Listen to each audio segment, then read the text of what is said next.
Welcome to Lynn Cullen Live, talk radio without the static. Email your questions and comments to lynn at pghcitypaper.com. And now your host, Lynn Cullen. Hey, welcome to the show. It's August 20, 2020. And the day is starting out pretty good because the breaking news is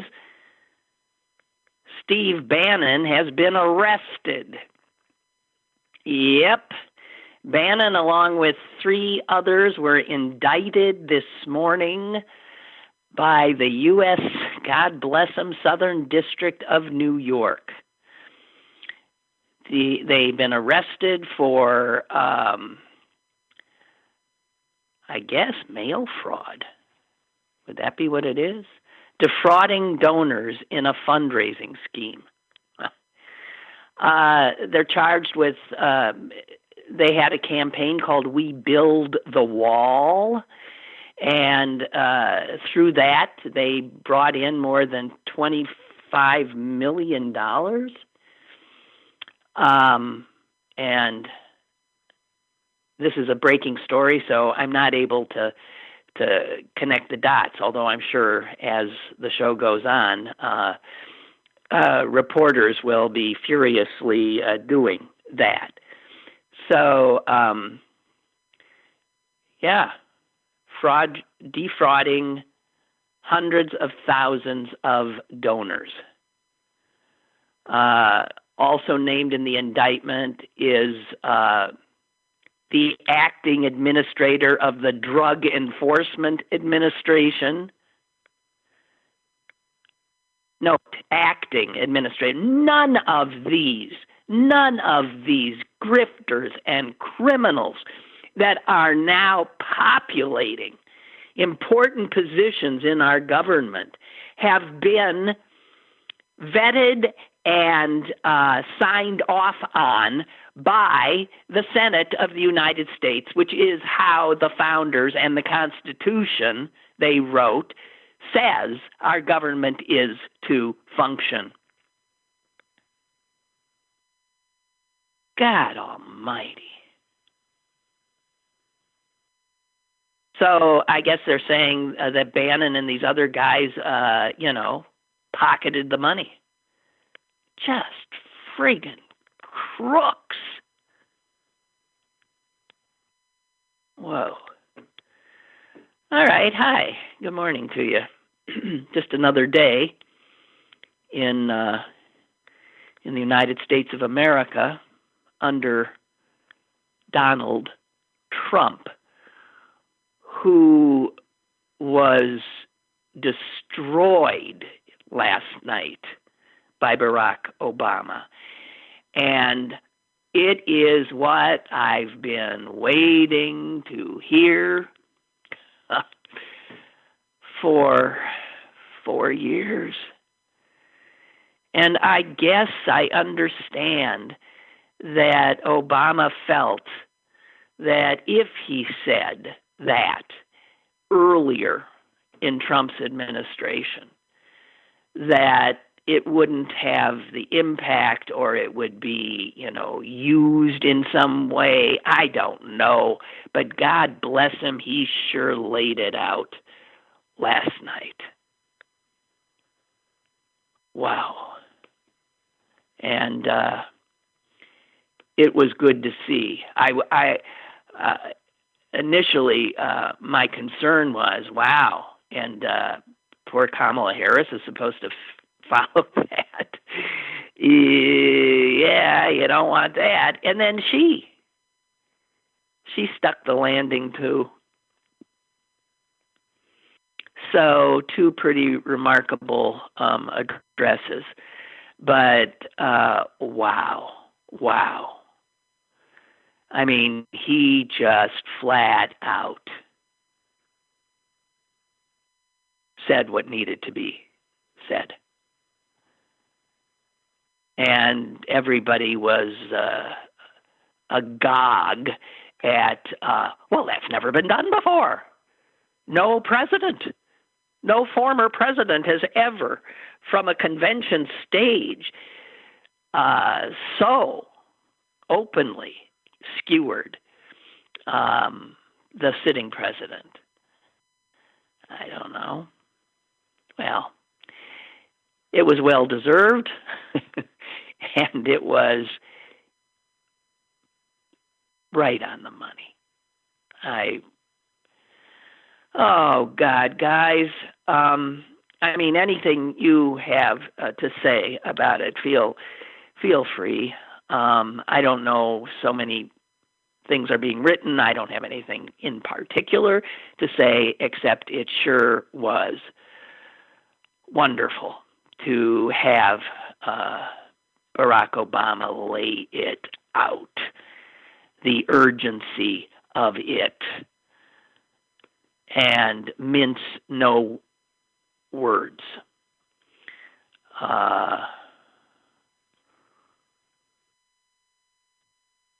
I mean, it ain't mincing words when you say this administration, the Trump administration, has shown it will tear our democracy down if that's what it takes to win. And in fact, yesterday, I never watch them, but I sometimes read a little news that might come out of them later. The so-called press conferences that this awful woman, whatever her name is, gives now at the White House. She was flat out asked if Trump would leave office if he were to lose. And she flat out said, that remains to be seen, essentially. Both she and he are being very forthright about the fact that they believe that the only way he loses is if the election is rigged. So consequently, when he loses, they will say it's rigged. And everybody's fears of what could happen when we have, as they do in banana republics, which is what we've become, a head of state who refuses to leave office when the people vote him out.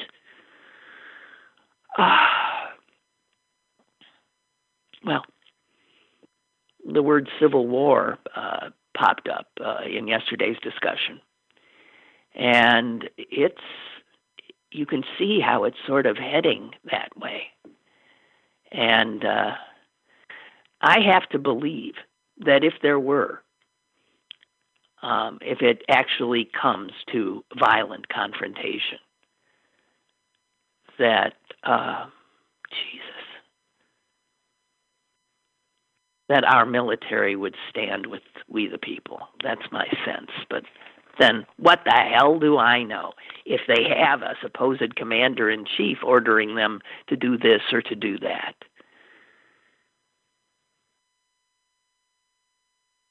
Who was it? Tom Friedman, who said yesterday, he contests the election, and Joe Biden can call a news conference and say, hey, look, I won. And Biden can call a press conference, and Trump can call out the 82nd Airborne. Oh, boy. And now Trump has rather openly acknowledged with pride and approval the embrace of QAnon. That happened yesterday as well. It's hard to fathom, but when specifically asked, he warmly embraced them, and just like in Charlottesville, said that he thought that they were what? What was the words? He says they were fine, patriotic Americans or something to that effect. So there you have it.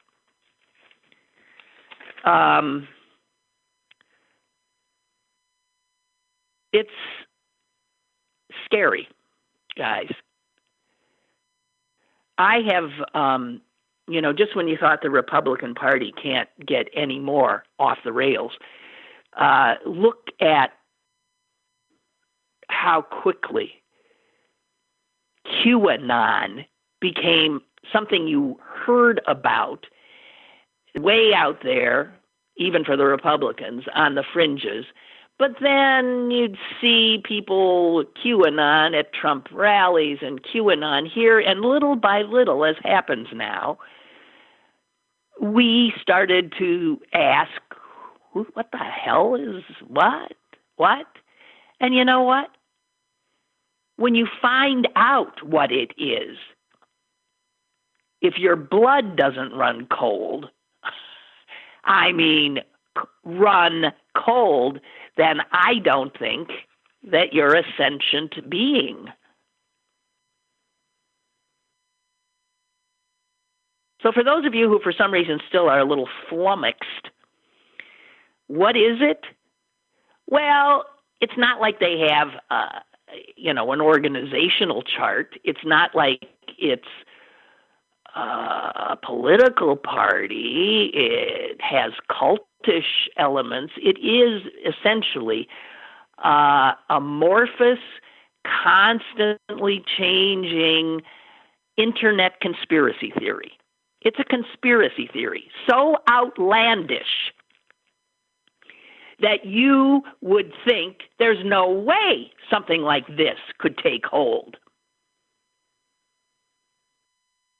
Because at the bedrock of QAnon is the belief that the world is run by a cabal of Satan-worshiping pedophiles. And they include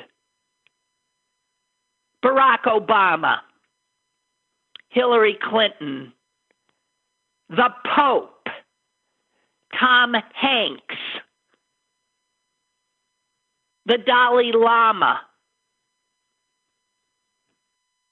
Oprah Winfrey, and I could go on, and we couldn't leave out George Soros.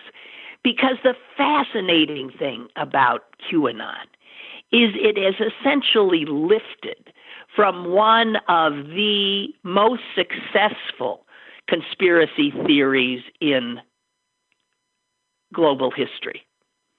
And that is the slander of the Jews. The Jews running the world, killing little Christian babies and using their blood. Yeah. Millions upon millions upon millions upon millions of people believed it, and they acted on it. Cut the Jewish population more than in half.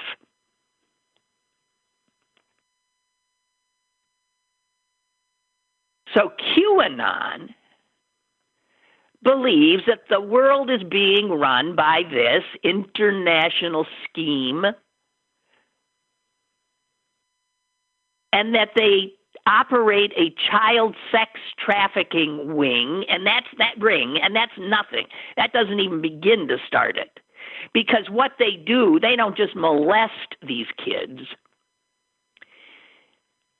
They kill them. They eat them. And they extract a life-extending chemical from their blood.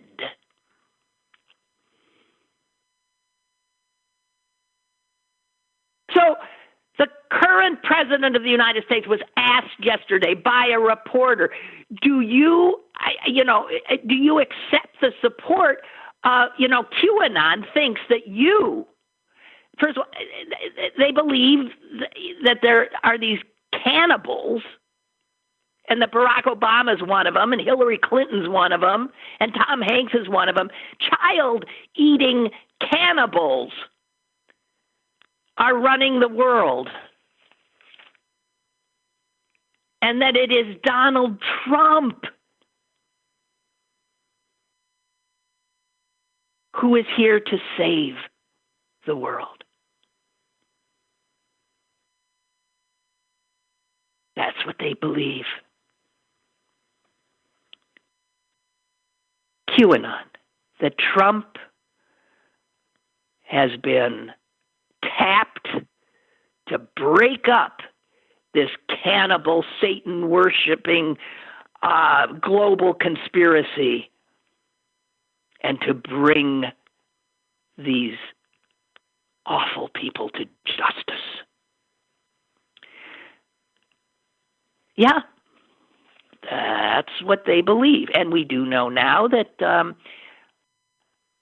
a woman named Marjorie Taylor Greene will be going to the Congress of the United States and sitting in the Republican caucus, and she is an avowed supporter of QAnon.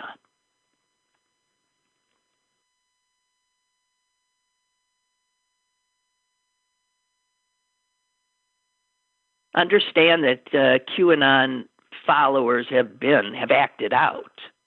Remember the guy who showed up at the pizza shop in Washington intending to rescue these little kids who were being held there by Hillary Clinton and others? There was a woman who was arrested. She said she was going to take out Joe Biden. This happened back in May. She had dozens of knives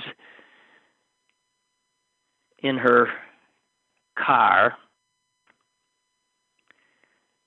QAnon supporters have committed crimes because they believe this stuff.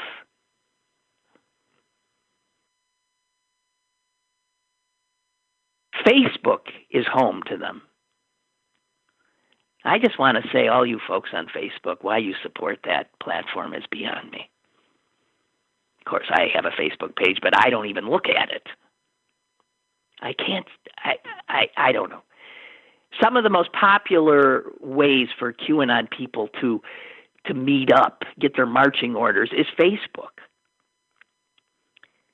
And Facebook did a internal study of just how much QAnon had infiltrated them.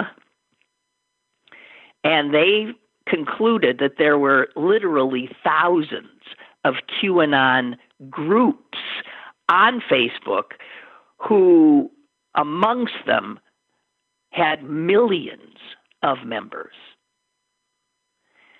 And the sense is that during the pandemic, when people are online a lot more, that their numbers have only grown. The Wall Street Journal found that membership in 10 large Facebook groups devoted to QAnon had grown by more than 600% during the pandemic.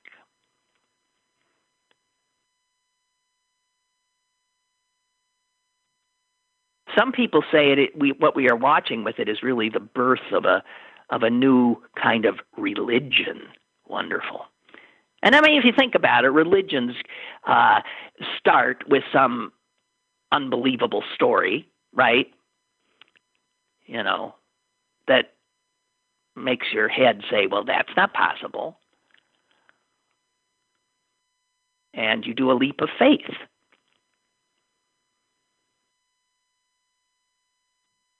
But understand that Donald Trump is, to the QAnon guys, the heroic figure who's going to save them and us, the true patriot.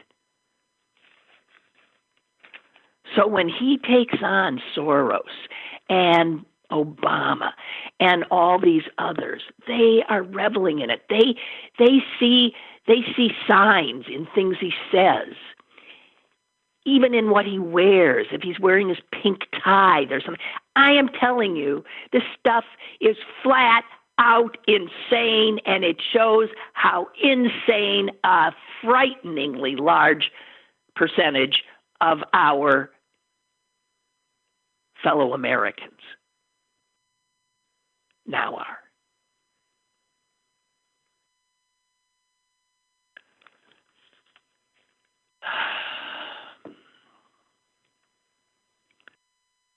Good God.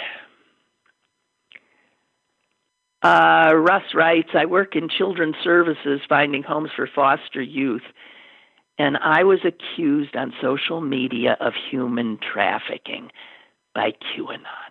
Yeah. Yeah. Have you seen that they've pretty much tried to take over the Save the Children, charity? Because their whole thing is Save the Children. My understanding is now hashtag Save the Children, which, 6 months ago would have sent people to, that charity we know. Well, now it sends them to QAnon. Because there's all these children held by Tom Hanks and the Dalai Lama whose blood is being used, who are being eaten for hors d'oeuvres at fancy dinner parties in Hollywood.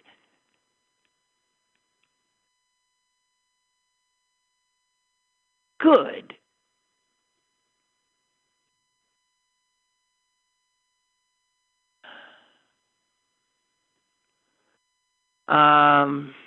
Okay, let me see what else.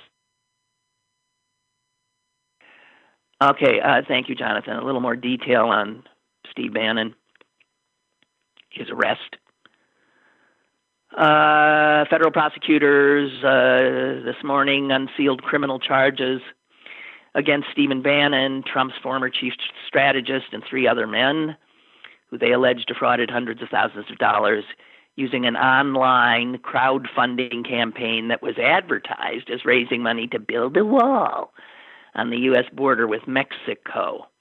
Prosecutors said Bannon and another organizer of the campaign, some Air Force guy, claimed that they would not take any compensation as part of the campaign. But the feds say that was a lie. Bannon, the prosecutors say, received more than $1 million through a nonprofit he controlled, and the Air Force guy, a guy named Colfage, received more than $350,000. Prosecutors allege they and 2 others routed payments from the campaign through the nonprofit and another shell. They're money launderers. Through the nonprofit and another shell company and disguise them with fake invoices. Oh, God. All 4 were arrested today. They'll be making court appearances later in the day. They are charged specifically with conspiracy to commit wire fraud and money laundering. So, thank you for that. And, this is living in Trump's America. It's exhausting and certainly head-turning. God almighty. I said yesterday that, the fact that the head of the Postal Service said, all right, I back off. We're going to, we'll stop these wonderful changes we're making, intended to cripple, of course, the very service that I oversee. I will suspend all these, cost-cutting and operational changes,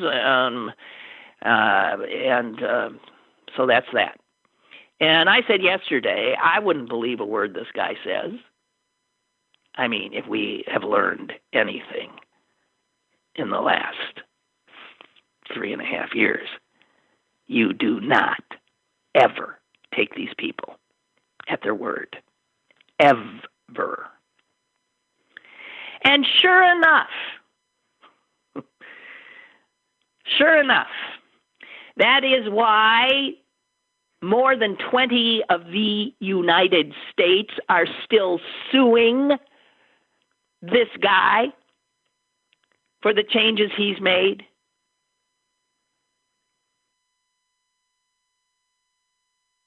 And the reality is he has in no way committed, in fact said he wouldn't, to putting back in place those hundreds and hundreds of mail sorting machines that he took out of the post offices all over the country. strangely, especially in battleground states. And they've dismantled them. They're pulling out mailboxes just as we're entering. You know all this. But he has said he will not go back and fix the damage that's been done. He just said, I won't do any more. But apparently, he's pretty much done doing the damage. Some 90% of these sorting machines. Can you imagine? Can you imagine you're running the Postal Service and you say, wow, we got these hundreds of machines that really help us do our job quickly. They sort mail faster than any human can. All right, I want them out of here and I want them dismantled. And I ain't letting you guys work any overtime to make up pick up the slack from losing the machine. And that is why you have all these attorneys general still suing, including ours, Josh Shapiro. One of the lawsuits brought by the state of Washington and joined by 13 other states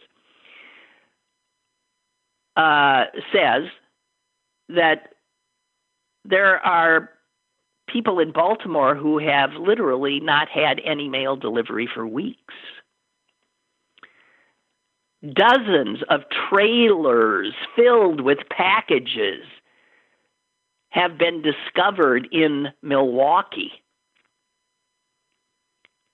People already made desperate by loss of jobs and the pandemic, waiting for a Social Security check, a child support check,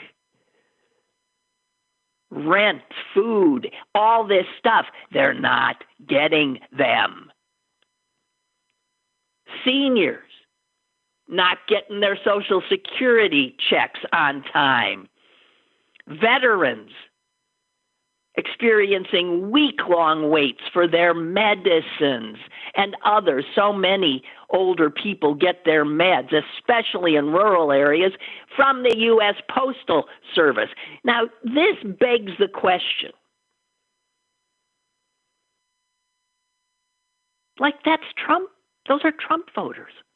Older, rural, nobody depends on the Postal Service more than they.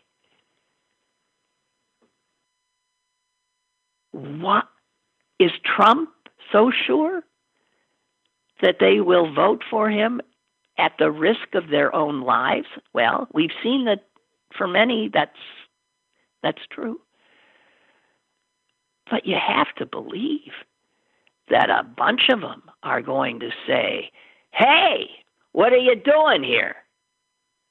Ain't no Democrats doing this, keeping my meds away from me, keeping my Social Security check. And you would think that Trump and DeJoy would see that this is going to backfire. But they make their calculations, and and we do know that a lot of these folks, that whole thing of what's the matter with Kansas, the people who continually vote for Republicans and for Trump when his policies are killing them, literally killing them.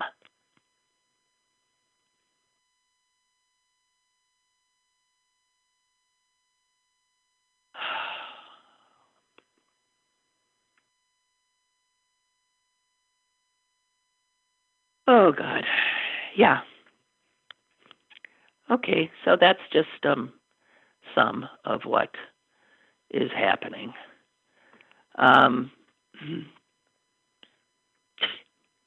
It's just, what are we? We're like a few hours into, having gotten up around 7, a few hours into this lovely, truly lovely August day, but for some rain. And all of this president embracing the support of QAnon. Yet another of his pals and confidants, Steve Bannon, being arrested. His acting head of DEA arrested. Who would believe there's a scam? There was a scam that centered on building the wall, which Mexico, I thought, was going to pay for. Remember? Mexico. 4 years ago, I swear I heard that every day. Mexico will pay for it. No. Gullible Trump supporters paid for what? I don't know. There's a few little pieces of wall, disjointed, disconnected, which makes it, of course, a joke, that have been put up. Huh. Oh, they paid for it. And it turns out all they did was line the pockets of Steve Bannon and these other con artists.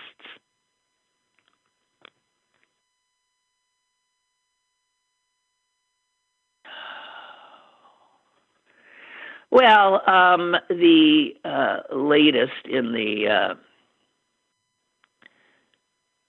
Trump having to show his tax returns, he just a federal judge just said, you gotta turn those over, buddy. Now, well, according to a federal judge. But you see, these rulings happen all the time. A federal judge says, I'm sorry, Mr. President, your argument is bullshit.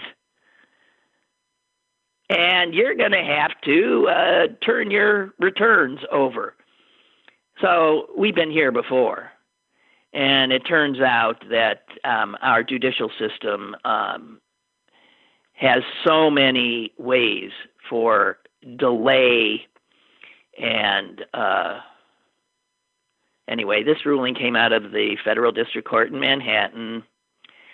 And this has already made its way to the Supreme Court, right? And the Supreme Court threw it back down. Now this court down is throwing it back up.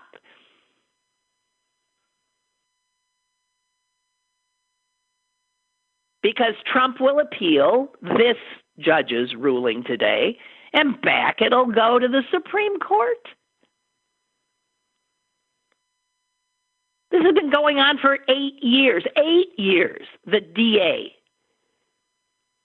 of New York, of Manhattan, has been trying to get Trump's personal and business returns.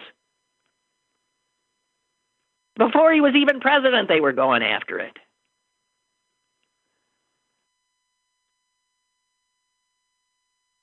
Now, the Supreme Court already rejected Trump's argument, but then they, of course, gave him a little escape route and let him take his efforts back to the lower court with a different excuse.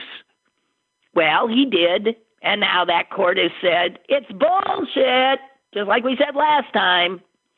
And now Trump, well, this is just what happens.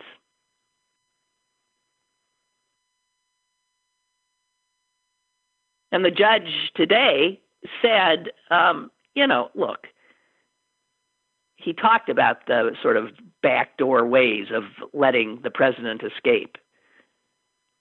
And he said, and that essentially then gives him immunity. So we'll see. God, I don't, look, we know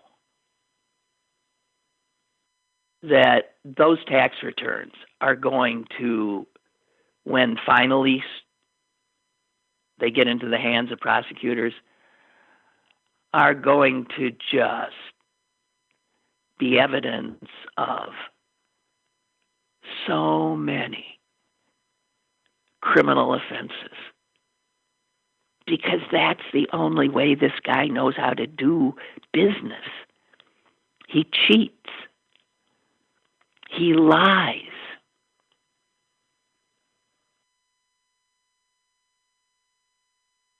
There's a reason he has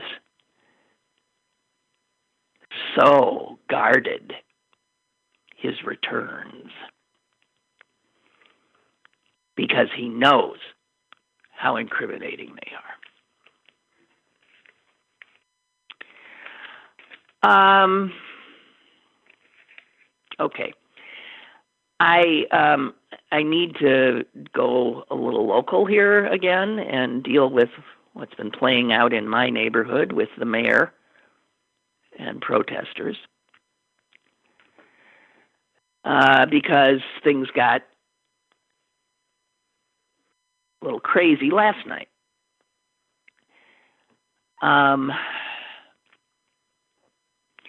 I have not seen any news reports from television stations. I have read the Post-Gazette reporting today, which I found incoherent.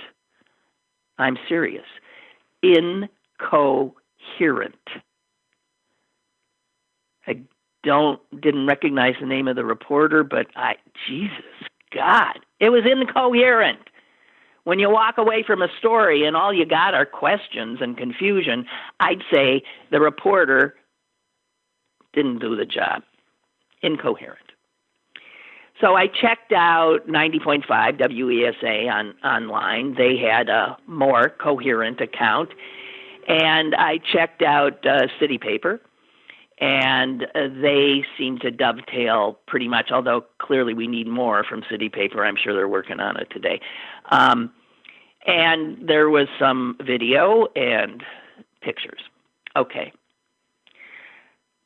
It is extremely unfortunate what happened.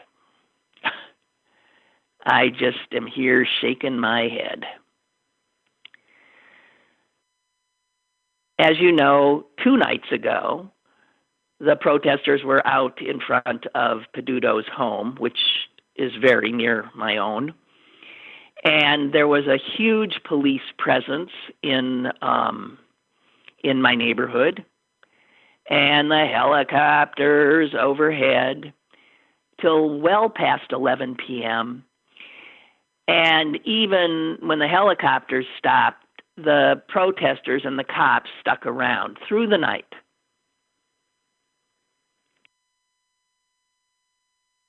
The protesters' demand, as we understood it, was pretty simple. They wanted to talk to the mayor. Well, that didn't happen on that first night.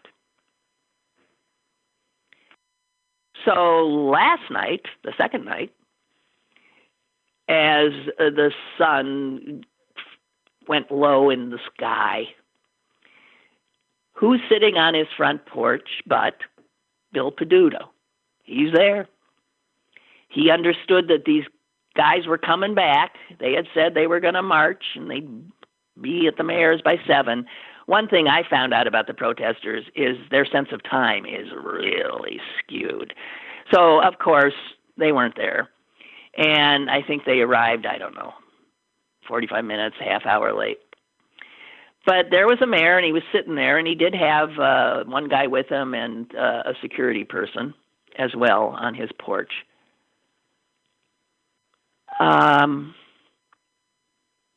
And so clearly he was going to do what I had suggested he should have done the night before. They want to talk to you? Come out and talk to them. Then they'll go away. And so I was thrilled when I saw pictures of these protesters on his porch with him and surrounding the area in front of his porch and him talking. And that's when I said, thank God, okay, everybody's doing the right thing here now. They'll talk. The protesters, I'm thinking, will still not be satisfied with what he says, but they'll go away because that's what, So, well, apparently that's not quite what happened? What happened is the mayor got frustrated and fed up because people weren't listening to him, and they were starting to scream at him and chant at him.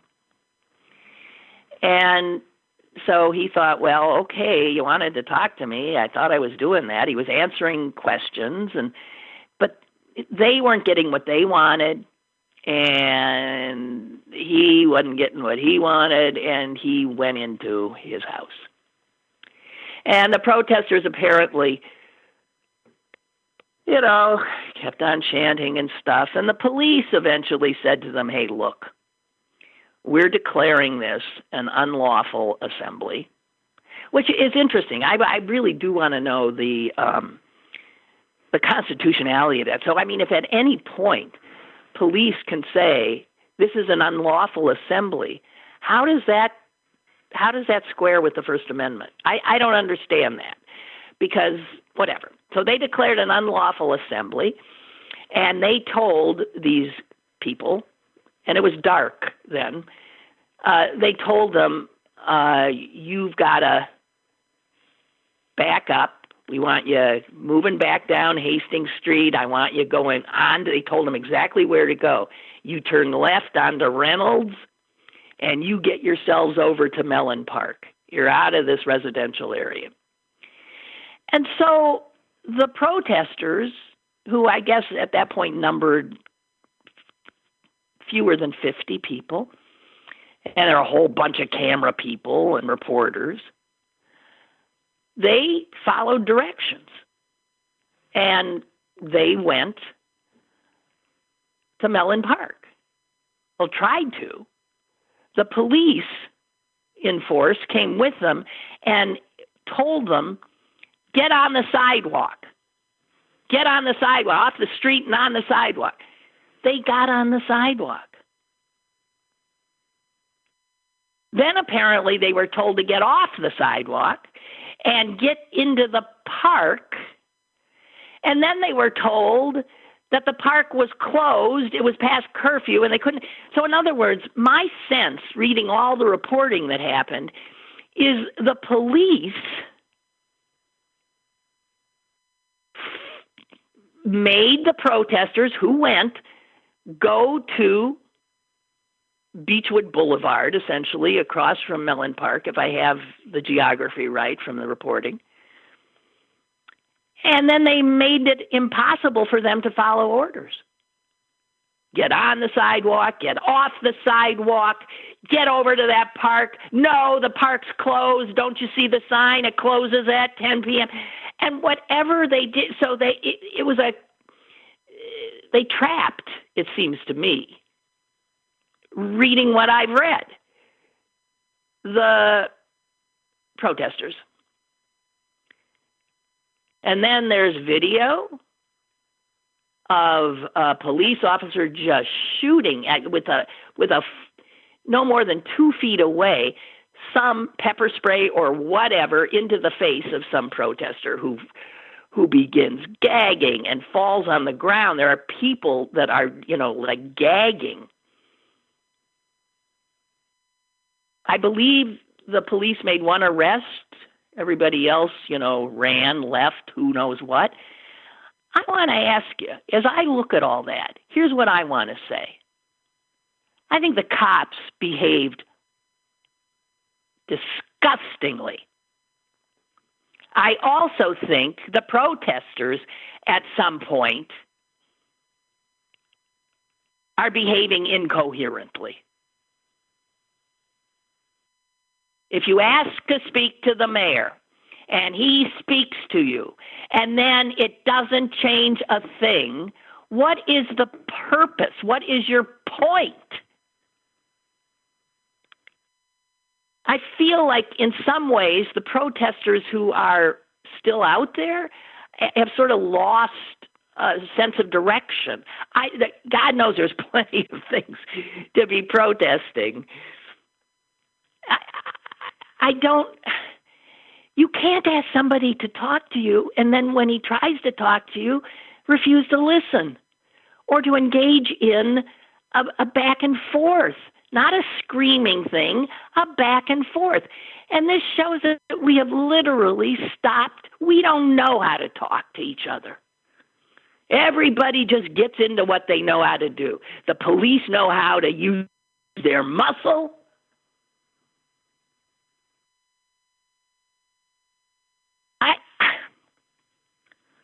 I don't know what I can say. I just despair.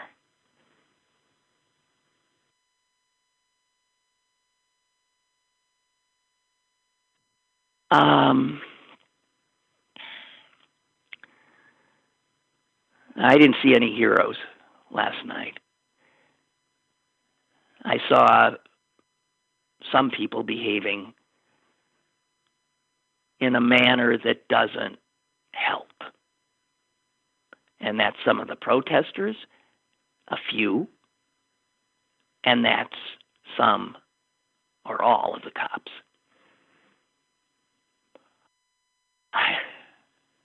I don't understand it. And I sort of despair.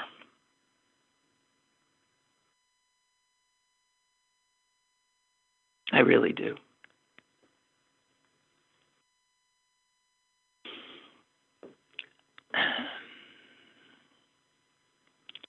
So, I mean, I just, I don't know what, hang on a minute here. Let me get, I got an email. And I wanted to share it because it just seemed like a cry or whatever. And this is from a guy named Mark.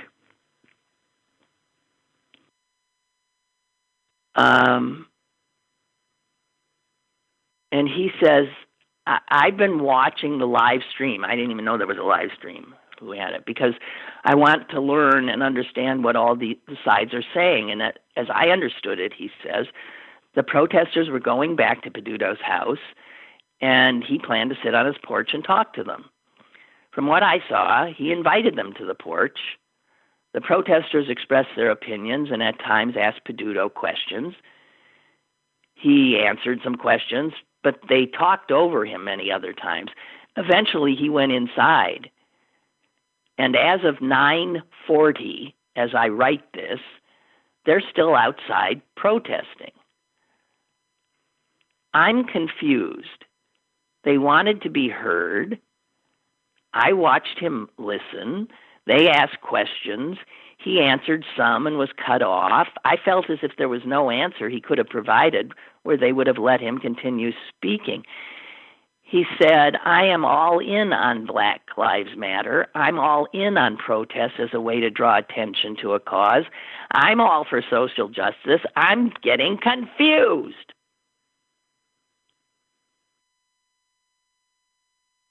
If the person you're protesting is willing to come listen and talk, allows you to ask questions, then why not let them answer them? If you don't like the answers, then vote him out.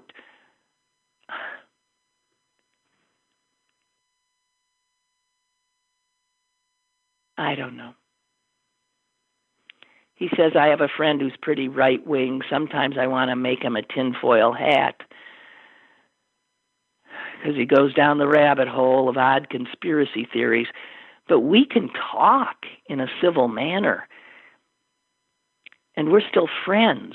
I wish that happened more, especially now, when we all need more compassion than ever.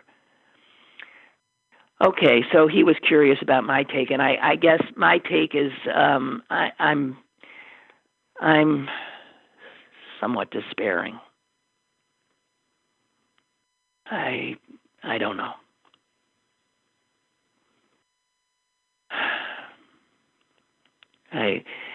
I'm reacting somewhat like you, yes. Although I don't think I could still be friends with a right-winger.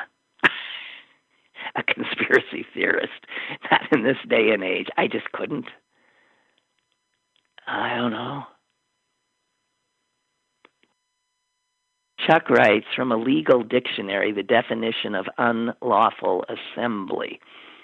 Okay, the First Amendment to the U.S. Constitution guarantees individuals the right of freedom of assembly.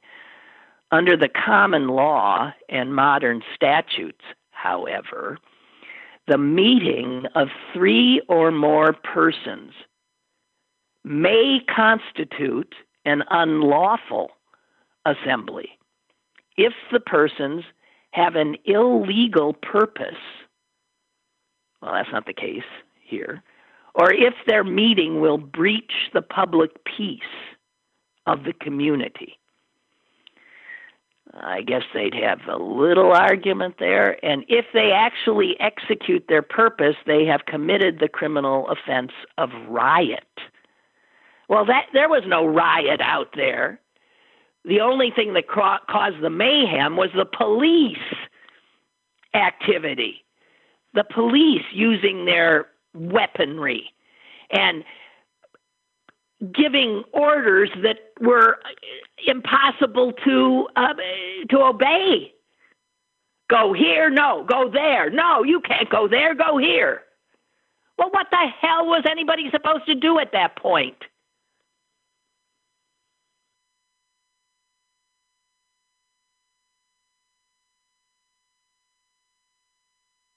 That's it. I mean, all of a sudden, what was weird is it was apparently a lawful assembly 1 minute, and then they declared it an unlawful assembly. Nothing really had changed from that moment to the next.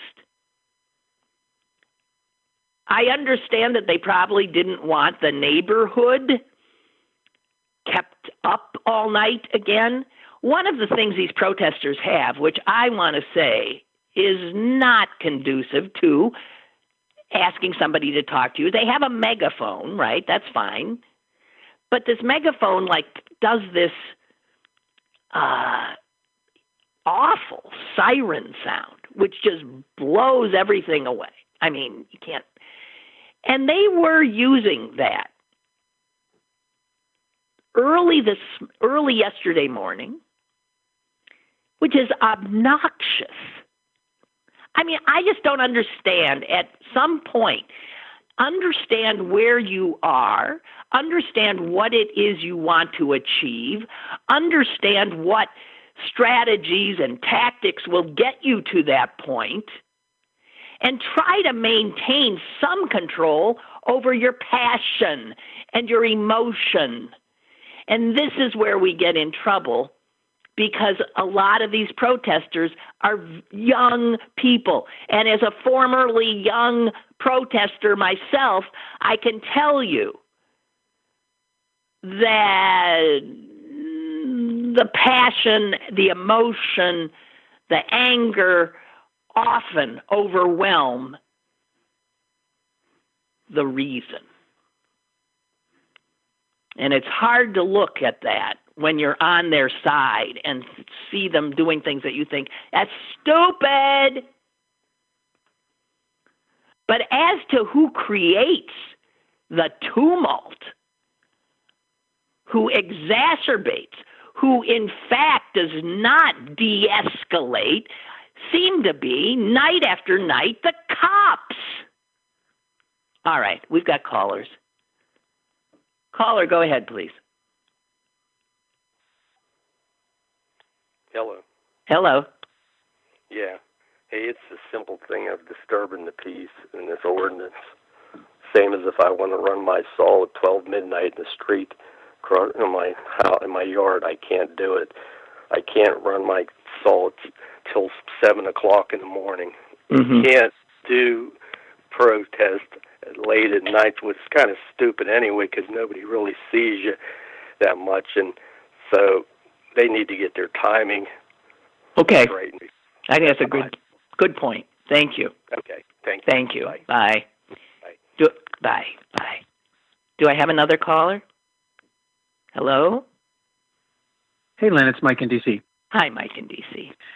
Yeah, this is coming from an old person who used to be a young AIDS activist. Yeah. And we had to learn, too. And this movement's learning. Right.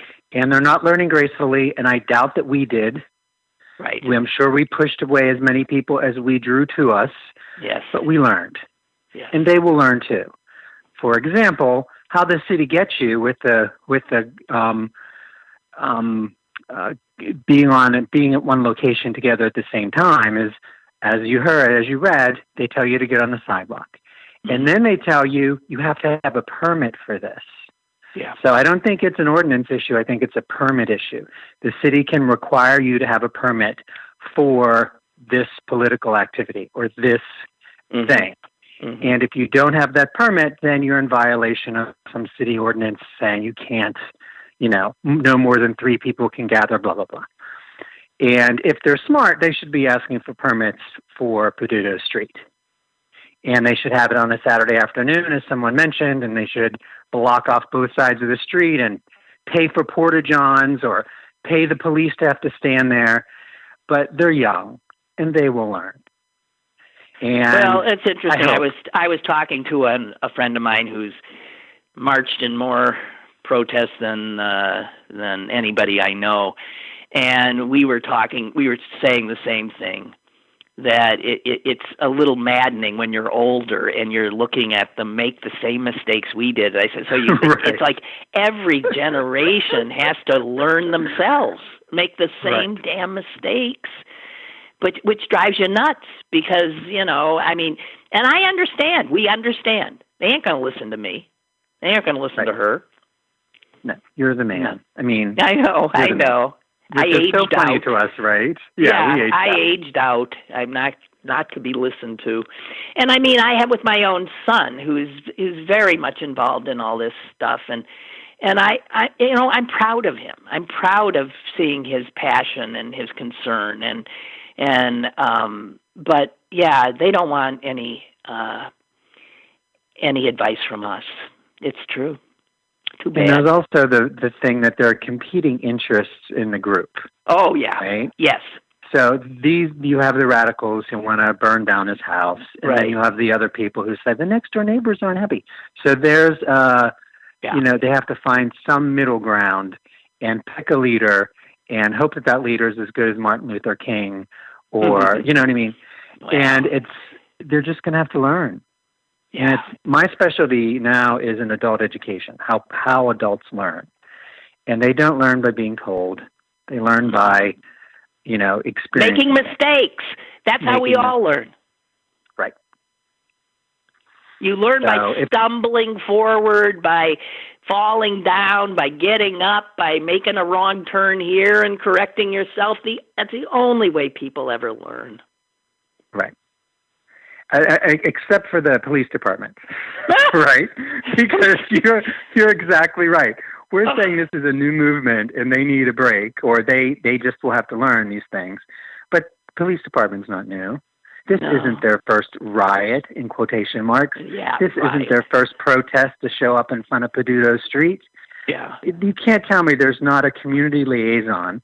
At least when I was there was a gay community liaison for that community, who is a policeman who can talk down the rioters and say, okay, here are the rules.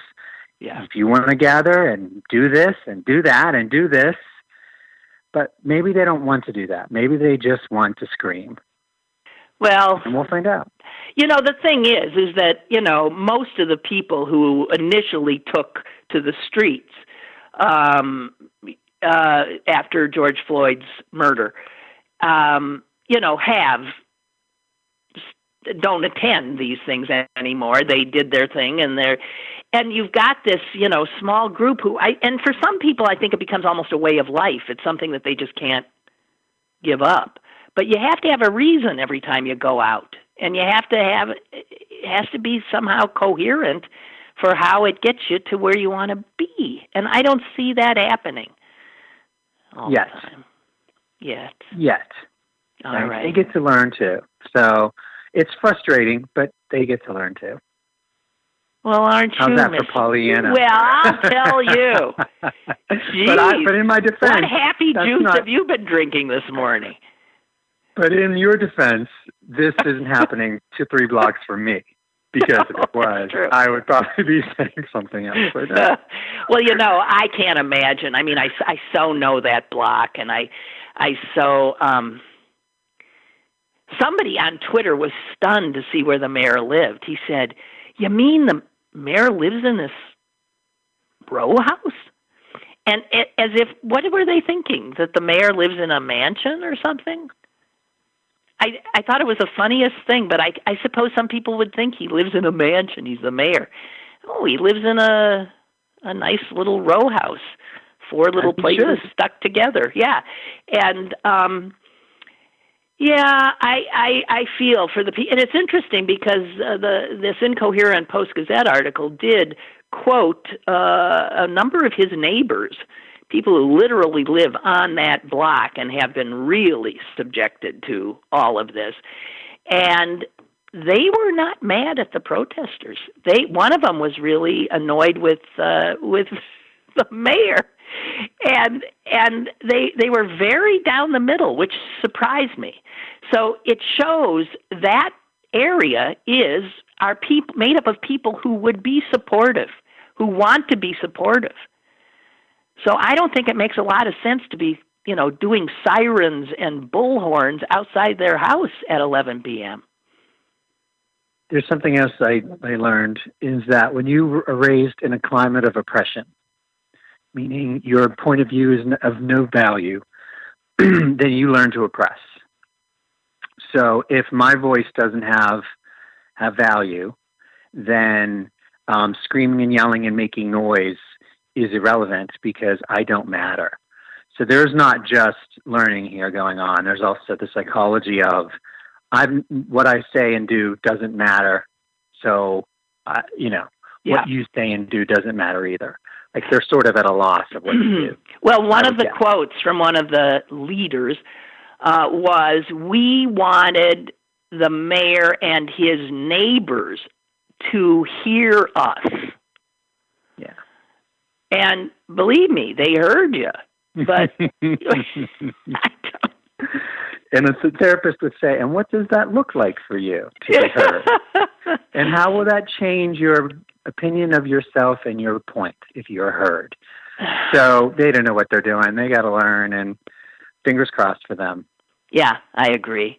Nice hearing from you. It's 11:02. Yeah, I know. Nice hearing from you. Okay. Bye. It's 11:02. 3 I got now. And I do have, we always end here, and this is not as happy as yesterday's. Remember yesterday the new case count was down to like 20-something? Well, we're back up 100 new cases in the last 24 hours, 1 death. For the last 2 days, though, as far as I can see, there have been no new hospitalizations. But of the new cases,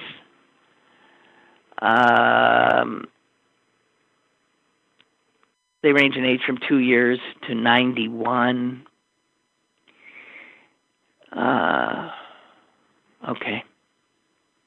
I don't know. Not good. All right, guys. Hey, thanks for being there and batten down the hatches because, gee whiz, this is just, we are on the ride of a lifetime here and got to keep our heads. God, good luck. I don't know what to say to you. Good luck. God bless. And be safe. Bye.